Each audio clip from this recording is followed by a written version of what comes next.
আমার পিছনে মানুষ দাঁড়িয়েছে, যেভাবে আমার দাদা পীরের ভক্ত মুরিদ অনুসারী এবং সাথে সাথে বিভিন্ন জামাতের লোকেরা, সাথে সাথে বিভিন্ন ধর্মের ভাইয়েরা যেভাবে আমার পেশে দাঁড়িয়েছে, আজ আমি মুখ্যমন্ত্রী হওয়ার উপযুক্ত।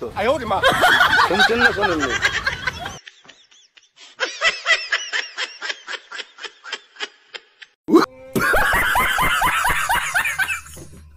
আসসালামু আলাইকুম বন্ধুরা, কেমন আছে সবাই? আশা করছি তোমরা সকলেই ভালো আছো, আর তোমাদের দোয়ায় আমিও ভালো আছি।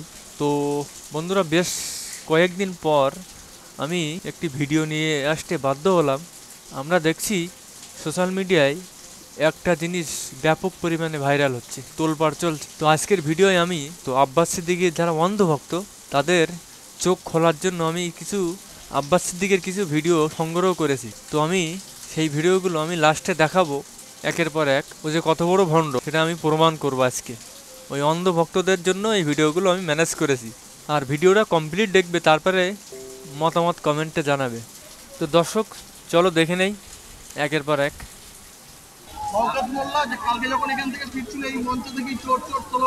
আপনি যার নাম বললেন ওকে একটা জাহান্নামের কুকুর মনে করি আমি, ওর বিষয়ে কোনো উত্তর দিতে রাজি নয়। কিয়ামতের দিন আল্লাহর ওলিরে আল্লাহ ডাকবে, আল্লাহ ডেকে বলবে, এই তুমি যারা জাহান্নামী বলে ডাক দিছো, কে জাহান্নামে যাবে আর কে জান্নাতে যাবে, এই ডিলারশিপ কি আমি দুনিয়ায় তোমারে দিছিলাম? তো তুমি ওরে জাহান্নামী কেন বললা? ও নামাজ পড়ে নাই, ও আমারে ডাকতে পারে নাই, কিন্তু তোর মতো বেয়াদবি করে নাই। চিল্লায় বলেন ঠিক কিনা?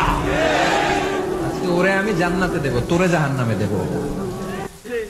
লড়াই করে পাচ্ছেন এইসব মুনাফিক বক্তাদের ওয়াজ কেটে কেটে আমার সঙ্গে সেটিং করছে। দেখো আব্বাস সিদ্দিকী কি বলেছে আর এই মুনাফিক বক্তা কি বলেছে।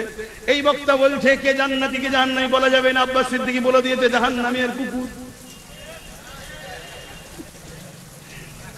তোর মৌলী সাহেব ঠিক আছে, তুই দেখ তোর মৌলী সাহেব ইহুদিদের চর নয় তো, তুই যা সাহারা লিখছিস সে এক জাহান্নামের কুকুর নয় তো। আবার কথা বুঝছেন না, বোঝেন না? এত বড় স্পর্ধালে বলে যাচ্ছি, এত বড় তাকত নিয়ে বলে যাচ্ছি।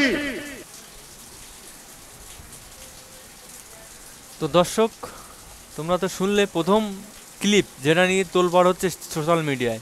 তো দর্শক, তোমরা তো শুনলে ভিডিওটা। এখানে দুনিয়ায় কে জাহান্নামে যাবে, কে জান্নাতে যাবে, কে জাহান্নামের কুকুর, সেই সার্টিফিকেটটা দিচ্ছে প্রকাশ্যে।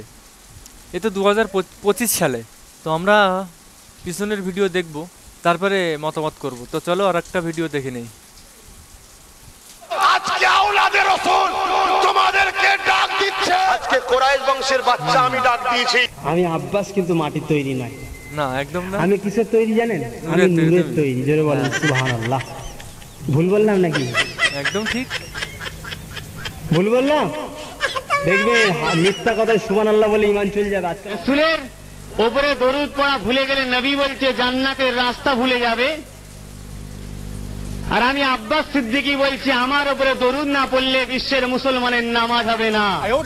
ভুল বললাম নাকি? না একদম না, তোমার উপরে দরুদ পড়তে হবে। সবাই চিন্তায় পড়ে গেলেন, এত বড় কথা বললেন। হ্যাঁ ভাইজান, প্রমাণ করে দিয়ে যাবো না, ওয়াজের মজলিসে ওটা বন্ধ। আজকের এই মাহফিলে এলাকার যুবক বৃদ্ধা সবাইকে বলে যাচ্ছি, ইচ্ছা করে যদি কোনো পুরুষ ছেলে এই মাহফিলে না আসে, সে কাফের কাফের কাফের। তার মরণের পরে যে জানাজা পড়বে সেও কাফের।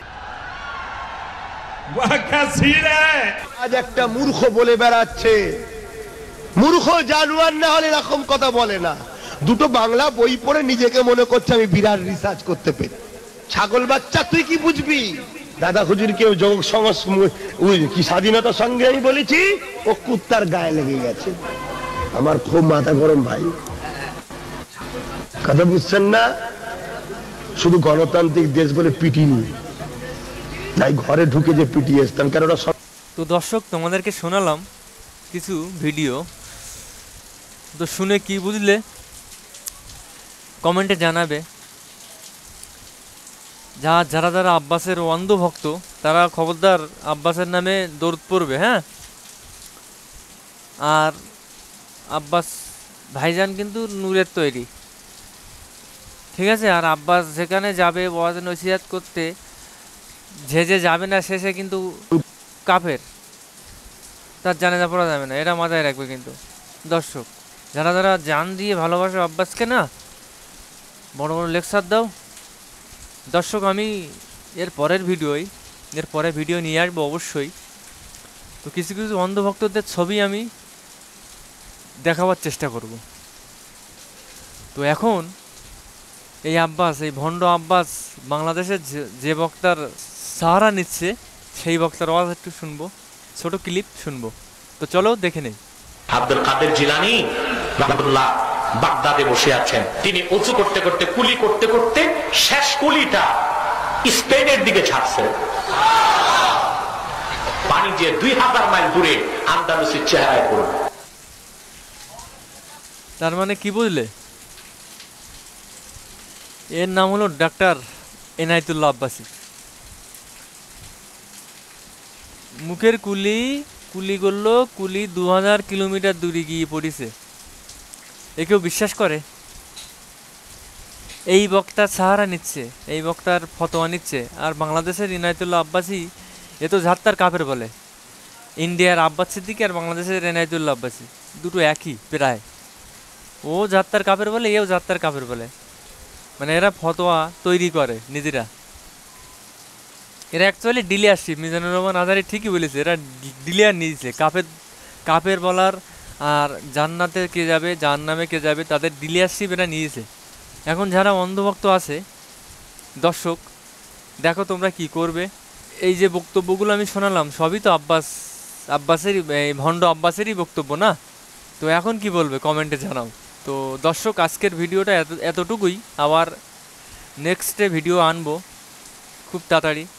ততক্ষণের জন্য সবাই ভালো থাকবেন, সুস্থ থাকবেন। আসসালামু আলাইকুম।